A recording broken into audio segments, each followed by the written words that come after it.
Namo Vishnupadaya Krishna Prasthaya Bhutale Srimate Bhakti Vedanta Swami Namine Namo Vishnupadaya Krishna Prasthaya Bhutale Srimate Bhakti Vedanta Swami Namine Namaste Saraswate Deve Gauravani Pacharine Nirvishesha Shunyavadi Paschatchiteshatarine Namaste Saraswate Deve Gauravani Pacharine Nirvishesha Shunyavadi Paschatchiteshatarine Shri Krishna Chaitanya Prabhu Nityananda Shri Advaita Gadadhar Shri Vasadi Gauda Bhakta Vrinda Shri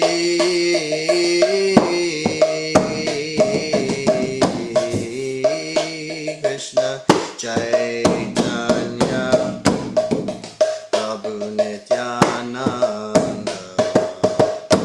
Shri Advaita Gadadhar Shri Vasadi Gauda Bhakta Vrinda Shri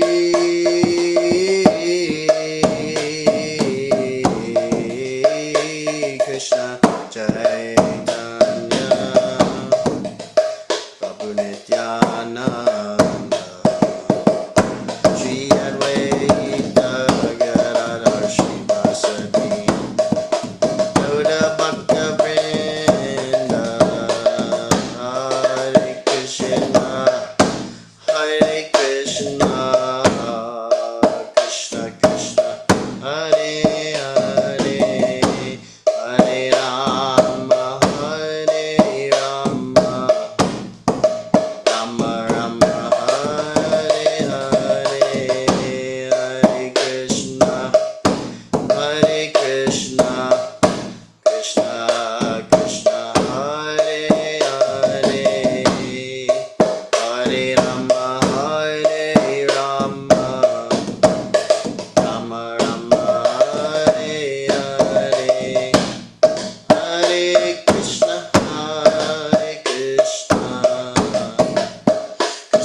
Srimad Bhagavatam ki jai. Jai. Prabhupada ki jai. Jai. Jai Gaur Premanande. Jai Haribo.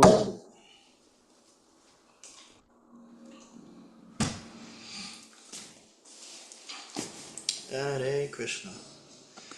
Welcome everyone. Another daily reading, Srila Prabhupada's books. We're continuing today in Srimad Bhagavatam. Canto 1, Chapter 19. I'm going to start on text 35. Actually, 36, sorry. So, Hare Krishna. Just going to dive in. We already started once, but we got interrupted, so we had to restart. So I tried to make the kirtan a little quicker.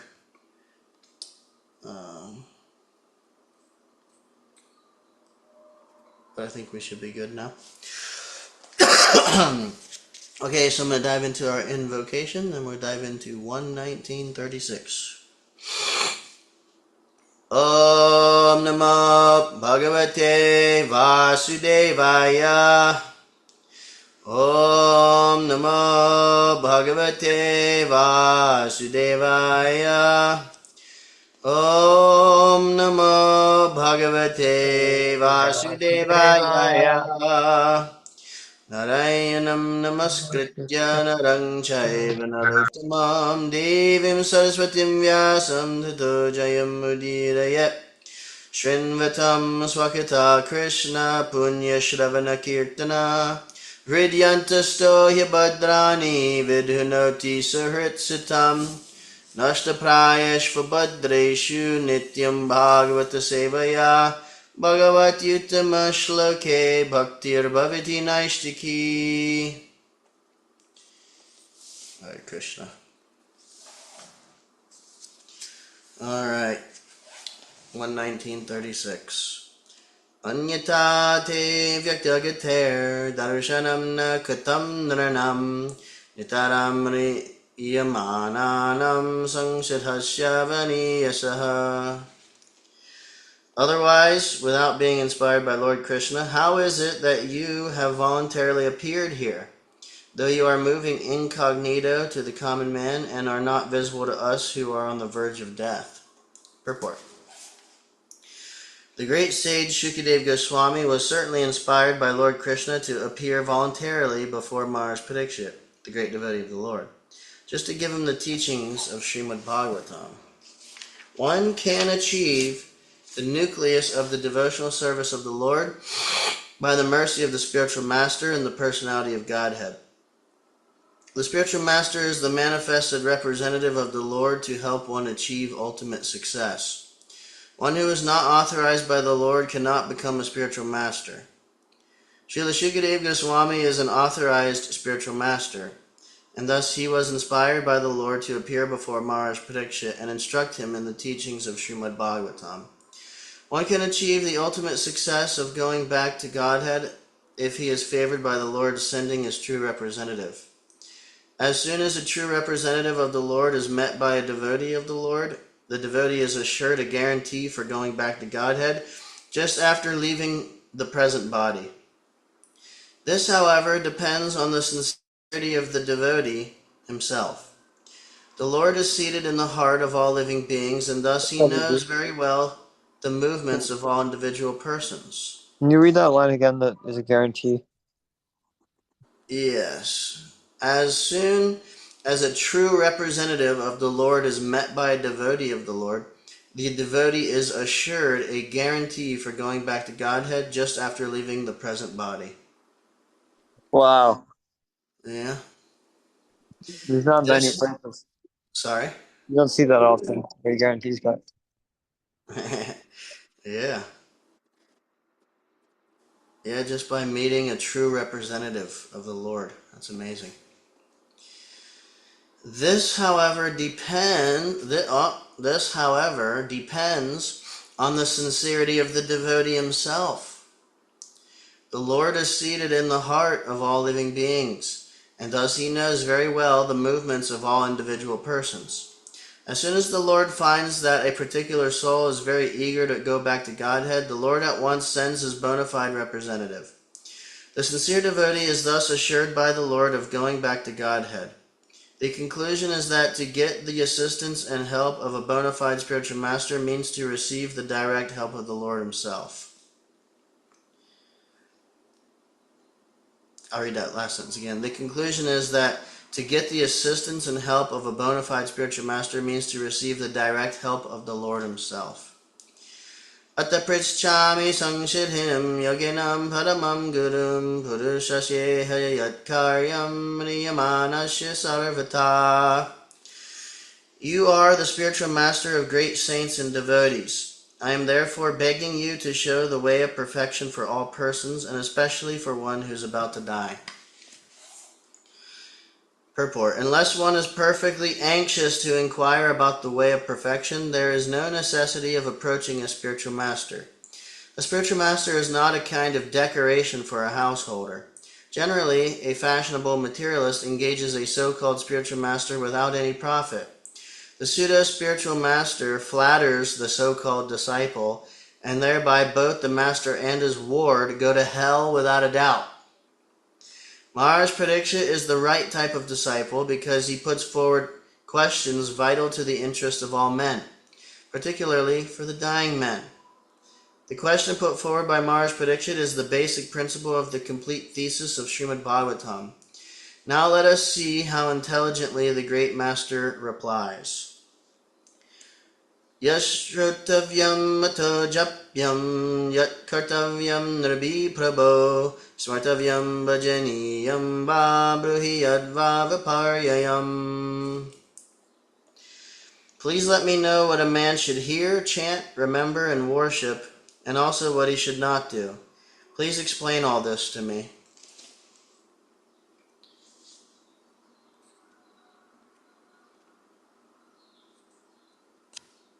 Haribol Bhaktasi.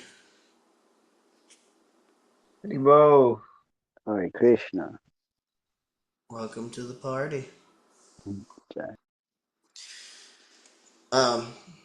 We're on text 119.39. Great. Thank you. Nunam bhagavato brahman grihesya grihamedinam nalakshate yavastanam apigo dahanam kuchit. O powerful Brahmana, it is said that you hardly stay in the houses of men long enough to milk a cow. Report. Saints and sages in the renounced order of life go to the houses of the householders at the time they milk the cows, early in the morning, and ask some quantity of milk for subsistence. A pound of milk fresh from the milk bag of a cow is sufficient to feed an adult with all vitamin values. And therefore saints and sages live only on milk. Even the poorest of the householders keep at least 10 cows, each delivering 12 to 20 quarts of milk, and therefore no one hesitates to spare a few pounds of milk for the mendicants. It is the duty of householders to maintain the saints and sages, like the children. So a saint like Shukadev Goswami would hardly stay at the house of a householder for more than 5 minutes in the morning. In other words, such saints are very rarely seen in the houses of householders. And Maharaj Parikshit therefore prayed to him to instruct him as soon as possible. The householders also should be intelligent enough to get some transcendental information from the visiting sages.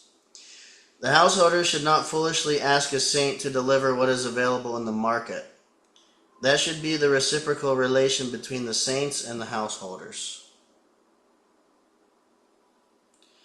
Sutu vacha evam abhashita prishta saragya slakshanaya gira pratyabhashat dharmagyo bhagavan bhararayini. Sri Sutta Goswami said, the king thus spoke and questioned the sage, using sweet language.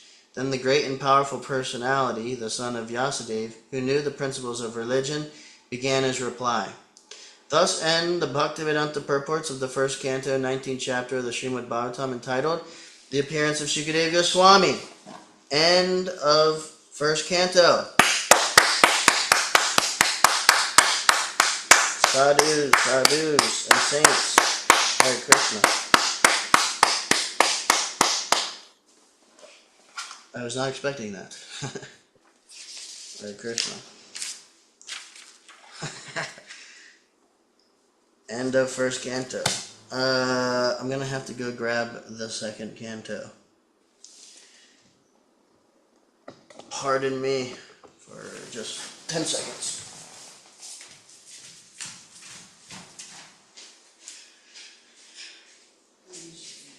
He has a rocking chair.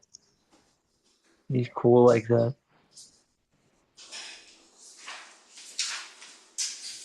Sorry, what was that? I said he has a rocking chair. He's cool like that. I couldn't hear you. I was saying you're cool for having a rocking chair. Oh.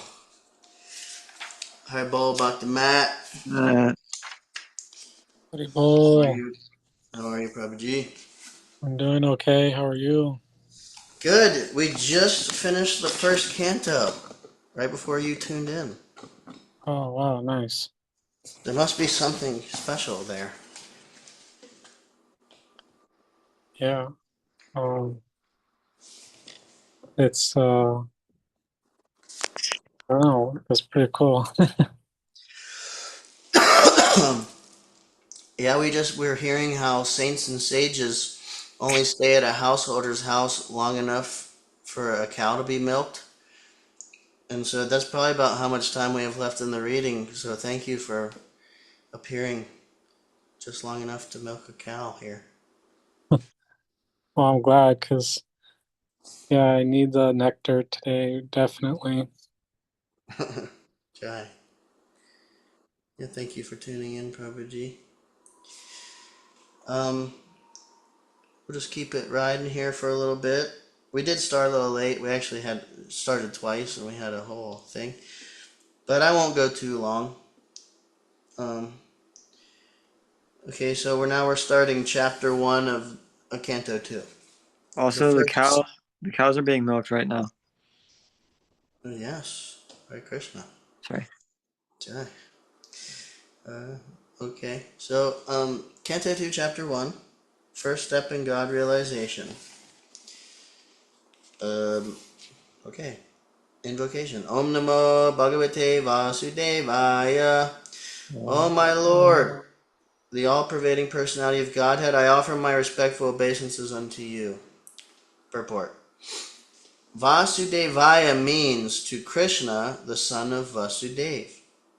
Since by chanting the name of Krishna, Vasudeva, one can achieve all the good results of charity, austerity, and penances, it is to be understood that by the chanting of this mantra, Om Namo Bhagavate Vasudevaya, the author or the speaker or any one of the readers of Srimad Bhagavatam is offering respectful obeisances unto the Supreme Lord Krishna, the reservoir of all pleasure. In the first canto of Srimad Bhagavatam, the principles of creation are described, and thus the first canto may be called creation.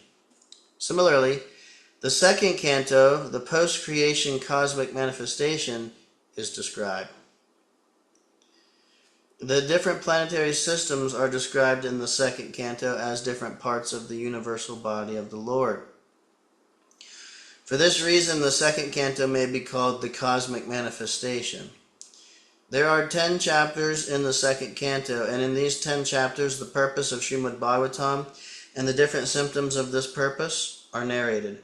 The first chapter describes the glories of chanting, and it hints at the process by which the neophyte devotees may perform meditation on the universal form of the Lord. In the first verse, Shukadeva Goswami replies to the questions of Maharaj Parikshit, who asked him about one's duties at the point of death. Maharaj Parikshit was glad to receive Shukadeva Goswami, and he was proud of being a descendant of Arjuna, the intimate friend of Krishna. Personally, he was very humble and meek, but he expressed his gladness that Lord Krishna was very kind to his grandfathers, the sons of Pandu, especially his own grandfather Arjuna. And because Lord Krishna was always pleased with Maharaj Parikshit's family, at the verge of Maharaj Parikshit's death, Shukadeva Goswami was sent to help him in the process of self-realization. Maharaj Parikshit was a devotee of Lord Krishna from his childhood, so he had natural affection for Krishna.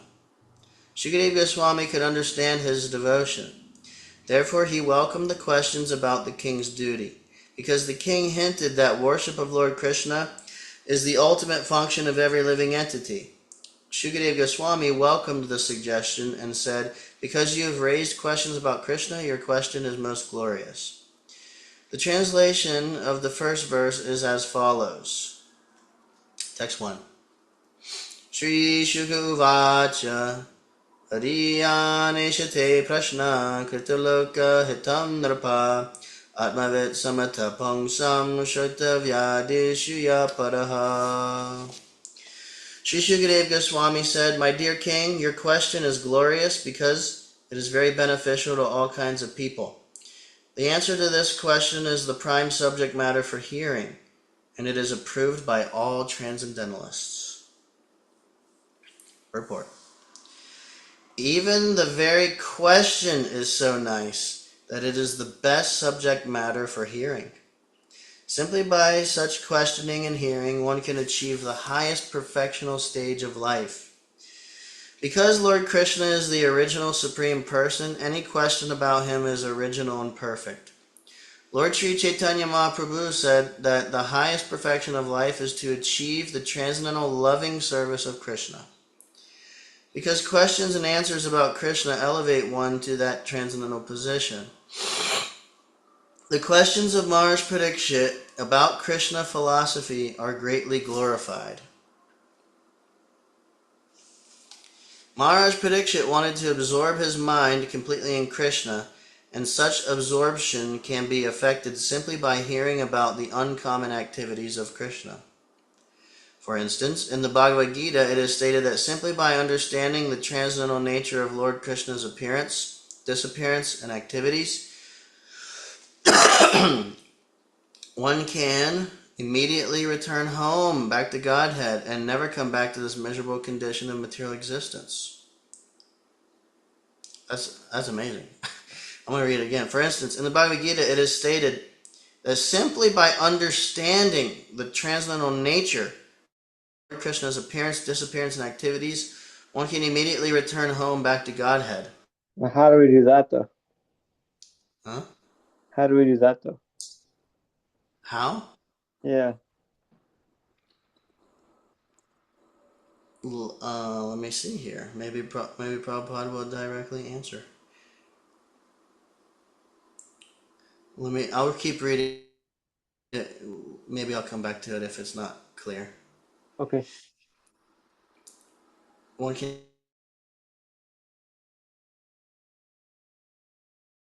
material existence. It is very auspicious, therefore, to hear always about Krishna.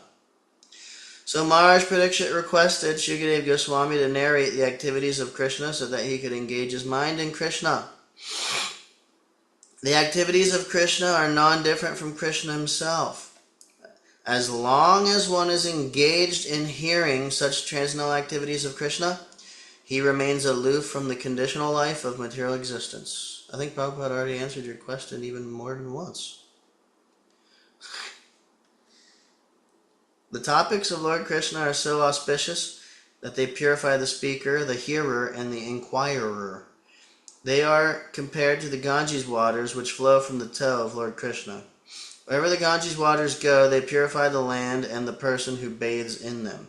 Similarly, Krishna Katha, or the topics of Krishna, are so pure that wherever they are spoken, the place, the hearer, the inquirer, the speaker, and all concerned become purified. Are you satisfied with that answer? Yes. Okay. Text 2.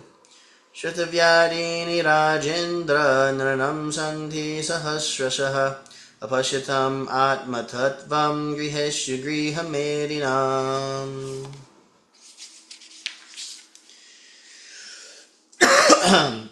Those persons who are materially engrossed, being blind to the knowledge of ultimate truth, have many subject matters for hearing in human society, O Emperor.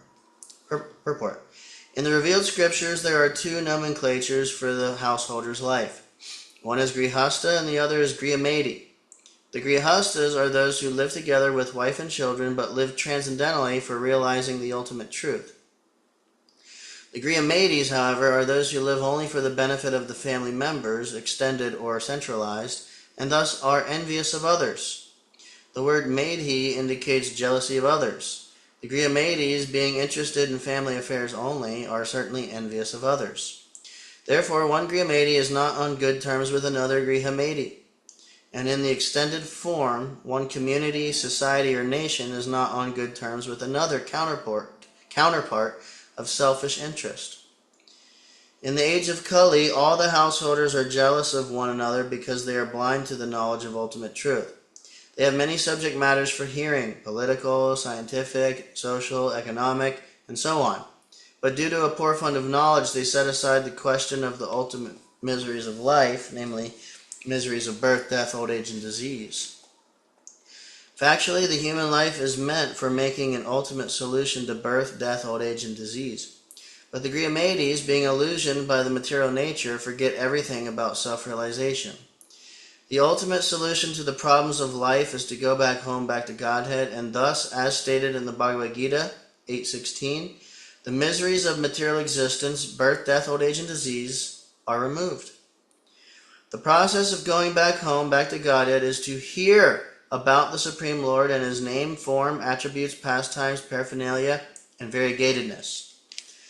Foolish people do not know this. They want to hear something about the name, form, and so on of everything temporary, and they do not know how to utilize this propensity of hearing for the ultimate good.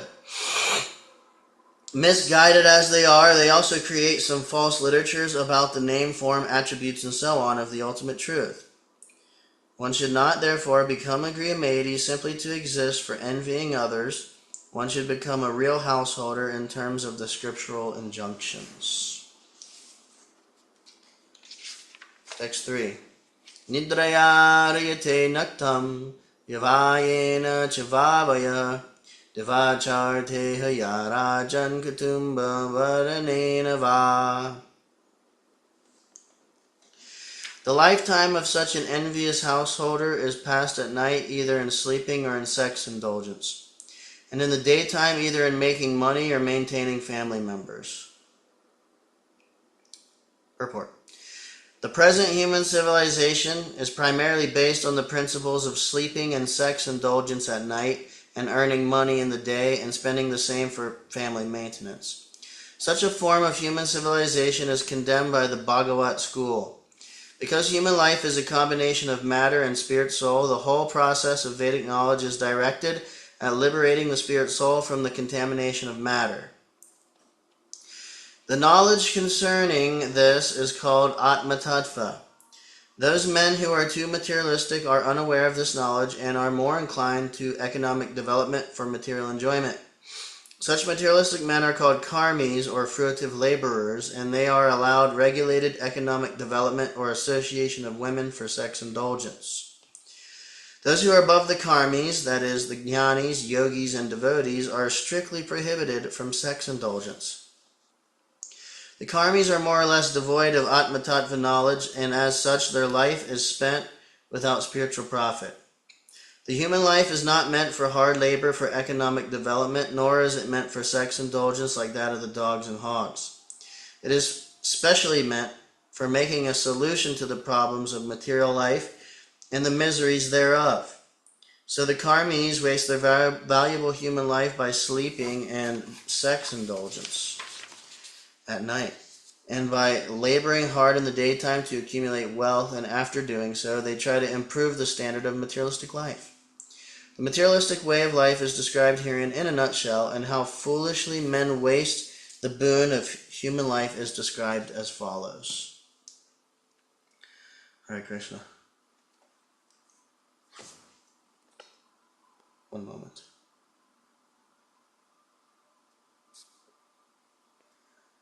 Okay. Dehapatya kalatradis vatma sanyas basatsvapi tesham pramata nidhanam pashanapi na pashyati. Persons devoid of Atma Tattva do not inquire into the problems of life, being too attached to the fallible soldiers like the body, children, and wife. Although sufficiently experienced, they still do not see their inevitable destruction. Purport. This material world is called the world of death. Every living being, beginning from Brahma, whose duration of life is some thousands of millions of years, down to the germs who live for a few seconds only, is struggling for existence. Therefore, this life is a sort of fight with material nature, which imposes death upon all. In the human form of life, a living being is competent enough to come to an understanding of this great struggle for existence.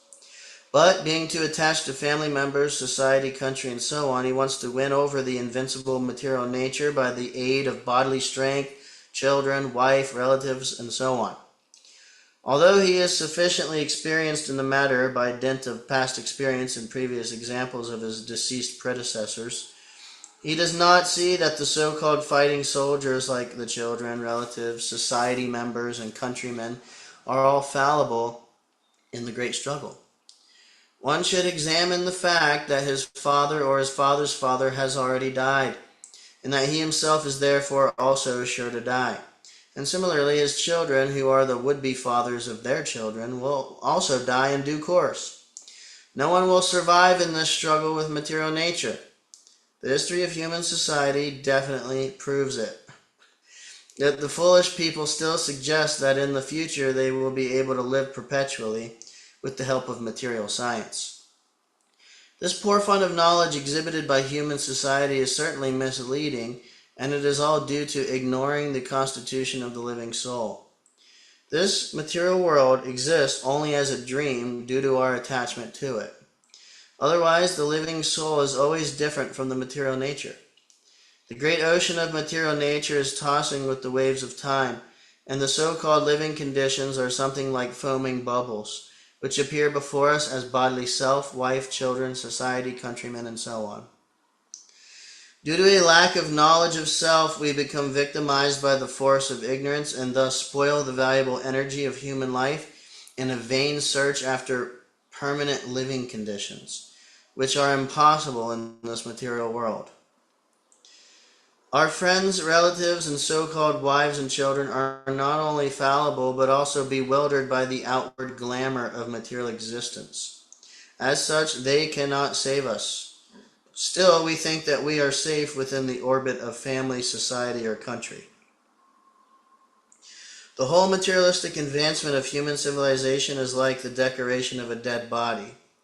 Everyone is a dead body flapping only for a few days, and yet all the energy of human life is being wasted in the decoration of this dead body. Sukadeva Goswami is pointing out the duty of the human being after showing the actual position of bewildered human activities.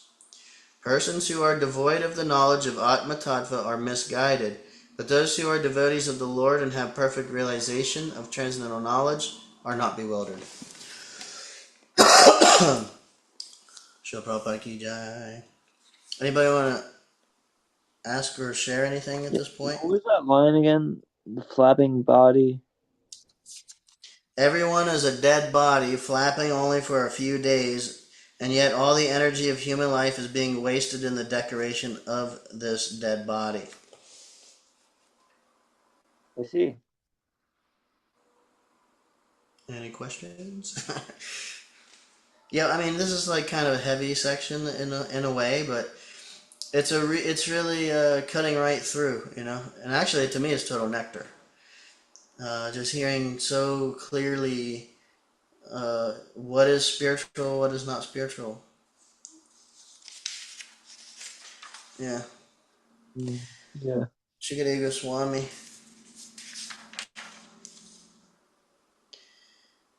It's amazing, actually. These are the first few verses that he speaks in Bhagavatam. Yeah, Shukadeva Goswami said, "My dear king, your question is glorious because it is very beneficial to all kinds of people. The answer to this question is the prime subject matter for hearing, and it is approved by all transcendentalists. These persons who are materially engrossed, being blind to the knowledge of ultimate truth, have many subject matters for hearing in human society, O Emperor. The lifetime of such an envious householder is passed at night either in sleeping or in sex indulgence, and in the daytime either in making money or maintaining family members.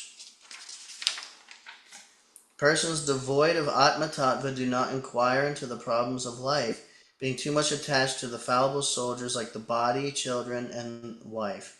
Although sufficiently experienced, they still do not see their inevitable destruction. So this is like really fundamental knowledge of the situation here, and it's just so amazing. And it's nectar. It's nectar to me because you can see it clearly in practical life here, in oneself, in my own self, and you can see it's true. It's undeniable.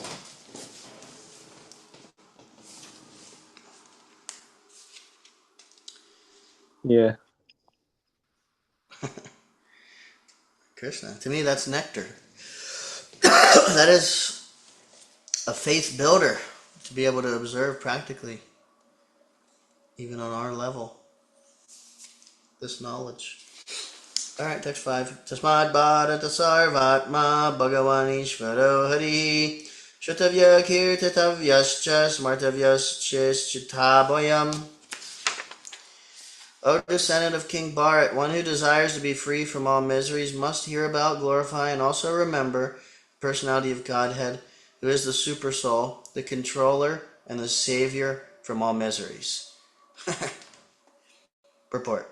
In the previous verse, Sri Sukadeva Goswami has described how the foolish materially attached men are wasting their valuable time in the improvement of the material conditions of life by sleeping, indulging in sex life, developing economic conditions, and maintaining a band of relatives who are to be vanquished in the air of oblivion.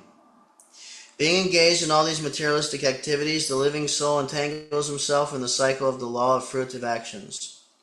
This entails the chain of birth and death in the 8,400,000 species of life.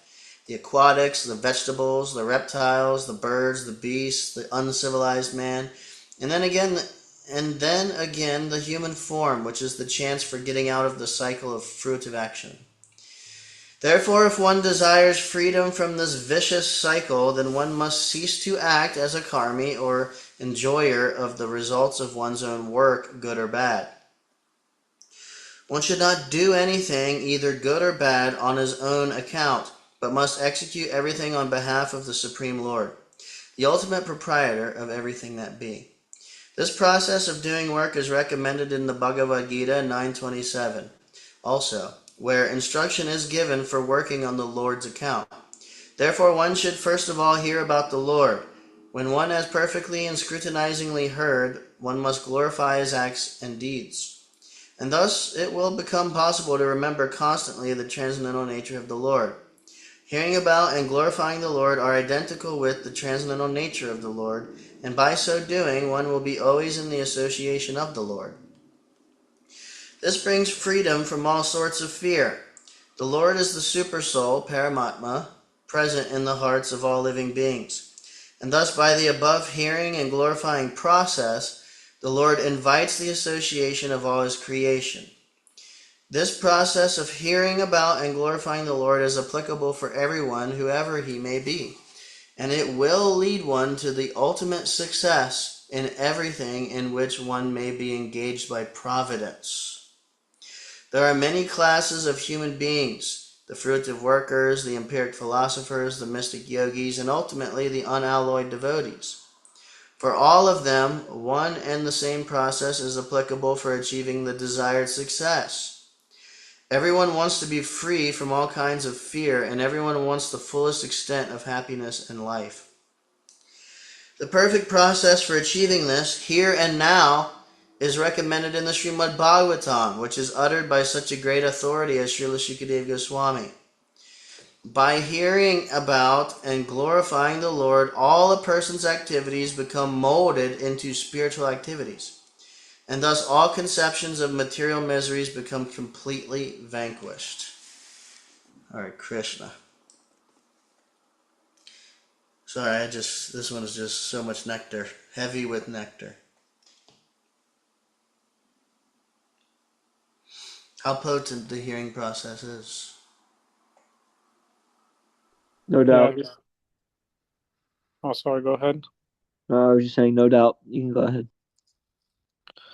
Oh, no, this is very like, man, this is so nectar and super heavy. Like, Mm. because I just had a realization the other day, like really, really intense realization that like this life cannot be like, like I can't play games with this life. Like I need to like, it's like going on a roller coaster. You know what I mean? Like if you don't like buckle down and hold on, you can fly out.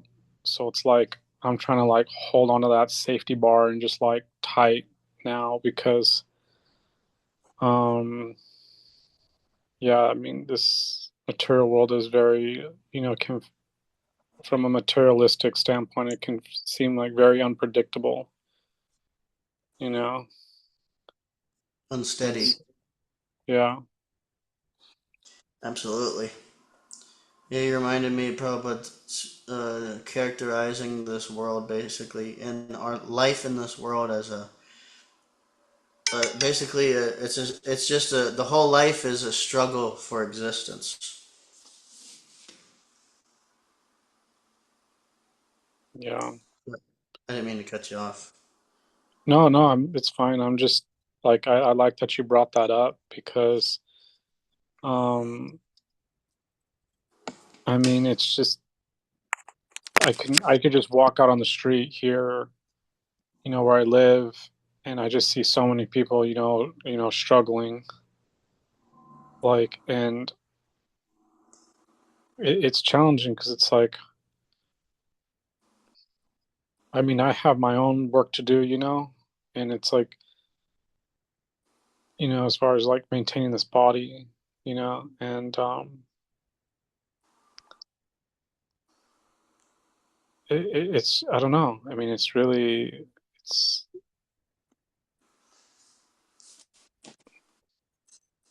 yeah. I don't know how to put into words. It's really something else. There's no place for a gentleman. Yeah.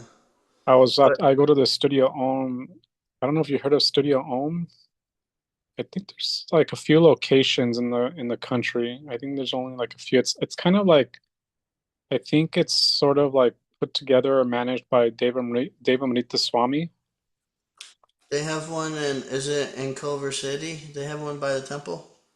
Uh, I think that one's called I don't know if that's called Studio Om. I think that one's called Mantra House. I think that's also maybe I don't know if that's also you know somewhat managed by Devamrita Swami, but I go to this one that's like by right next to USC here in downtown because I live in downtown LA. And so I started going there just a couple months ago, and yeah, it's been just a real like oasis for me here in LA because it's challenging to live in LA just because of the energy. There's a lot of people that are I would think say like confused. I mean, there's frustration with how things, are going, but in this material world, just period. I mean, you could say this country, but just in this material world. And so it's like finding an oasis like that to not get caught up in that confusion is like been just such a breath of fresh air for me because it's like sometimes like you know um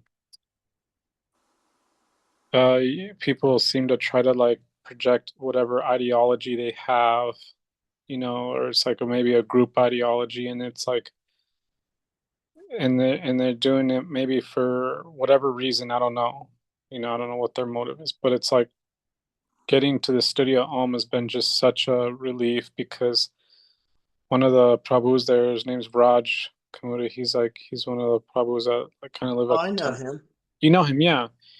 Hmm. And so he's like, there was one time I was like the only one that showed up to the studio, Well, he was there with this other Prabhu, Yada Yadava, and so there he was.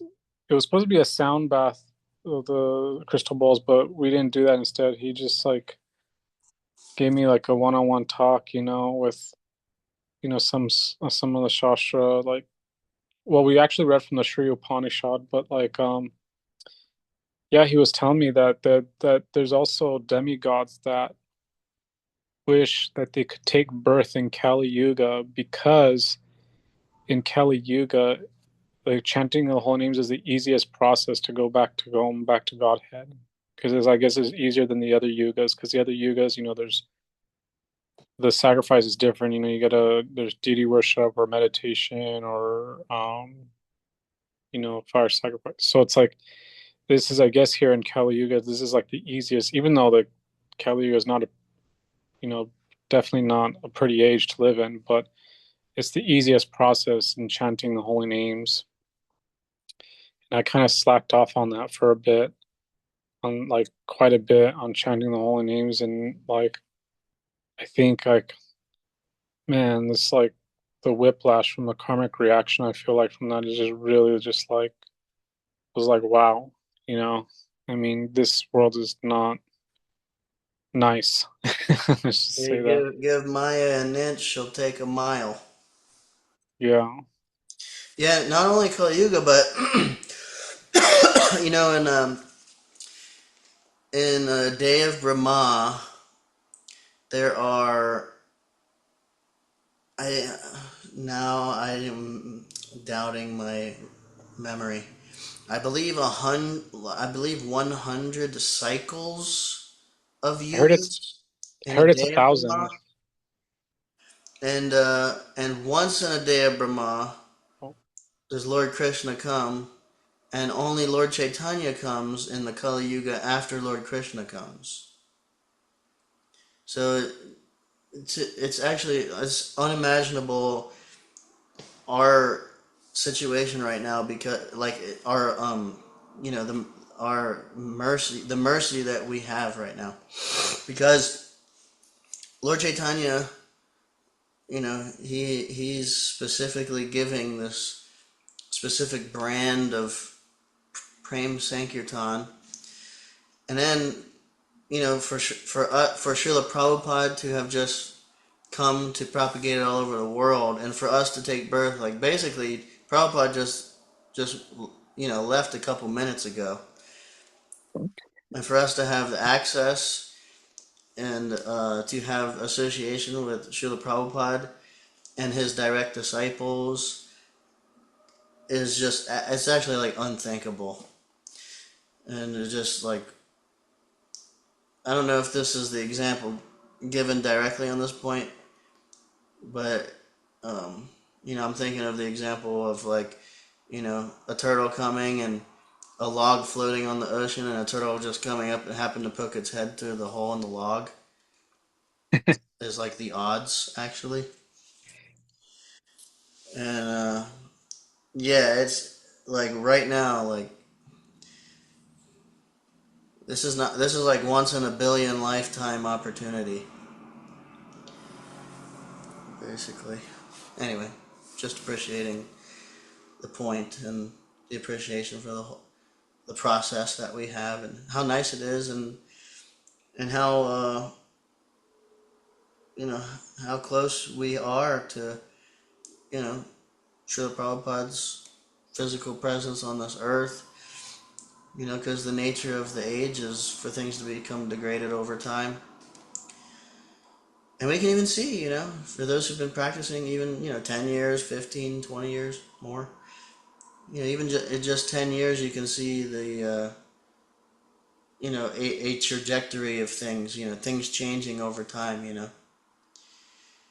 uh, even in the devotee sanghas, So anyway, I just wanted to uh, just add to what you're saying. I appreciate that. I just want to say it was interesting that you said about the turtle with the log. I really love that analogy because when I first started going to the LA temple, um, the president of that temple, when I talked to him, I think it was like the first time I talked to him or the second time I talked to him. I think it was the first time, and someone introduced me to him, and I was like, and he told me that exact same analogy that when I met the devotee here at USC Village right before work, and that's where I was introduced, and this was like 2.5 years ago when I was introduced to Krishna consciousness. He said that especially because it was this one devotee from Utah that the president considers a pure devotee. Well, I don't know if you consider him a pure devotee. I mean, he was just a really good devotee. All I just know is that when I was introduced to it, that devotee, when he approached me, like the way his voice was just so soft, and the sun was shining that day. It just felt like an angel, like an angel approached me, like, because I was at my wit's end. I was just really down. I was trying to make friends in LA. It was really hard. I mean, it felt like I mean, I was just, it was just really difficult. And I prayed and prayed. And so when I met that devotee, he just, his appearance, the way his soft voice, the sunshine, it was just like an angel, the way he talked and, introduced Krishna conscious to me. Yeah. And the president told me that was like, like that analogy you told me, the chances of that happening. Very nice. Yeah. So, it's kind of coming full circle for you. It sounds of, like, um, to be, like in your situation, kind of coming to a head of, um, just kind of Krishna pulling you back in, right? And like pulling you back in after coming, maybe chanting less for some time or engaging less or whatever, and worrying about other things, and then coming back to this point of like reassessing, like reassessing, getting regrounded in spiritual life maybe, or having a new balance, finding a new balance with all the things, right? So seems like Krishna's reciprocating with you right now, especially.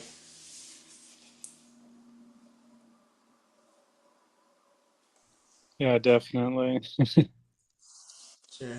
Thank you for sharing, Prabhuji.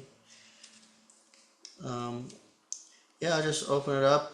If anybody else, Bhakta Adam or Bhakta C, if you want to share anything, or any points we heard that you really especially liked or anything. I like the analogy. I don't have much to say. I'm just happy to hear, but I like the analogy. The analogy Yeah. of the dead body flapping you're referring to? The turtle. I like it too. Yeah, the way Bhakta Matt, you were explaining, like your connection and your feeling with the analogy of the turtle and the log. Uh, that's how I feel about the Liquid Beauty story. I don't know why. Just that one just really fires me up. Sobers one up. Yeah, I like hearing the heavy stuff. Just I like hard hitting heavy. Just strong, clear.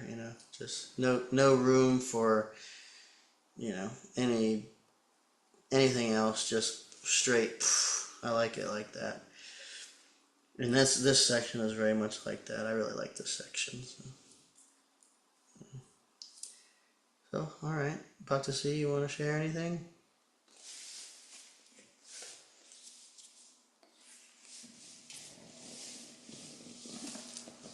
Negative?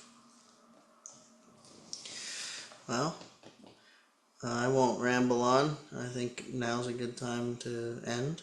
I really appreciate all of your association. Thank you for tuning in. I'll be here, Krishna willing, regular time tomorrow. So thank you, Prabhuji's. All glories to Srila Prabhupada. Srila Prabhupada ki jai. Yay. Jai. Vanchakalpatarubhyascha kripa sindhubhya cha patitanam Patitanam pavanebhyo Pavanebhyo Vaishnavebhyo Vaishnavebhyo namo Namo namaha. Namaha. Anantakoti Vaishnava Vrinda ki jai. Jai. Jai. Thank you, Prabhuji's. Hare Krishna. Hare Krishna.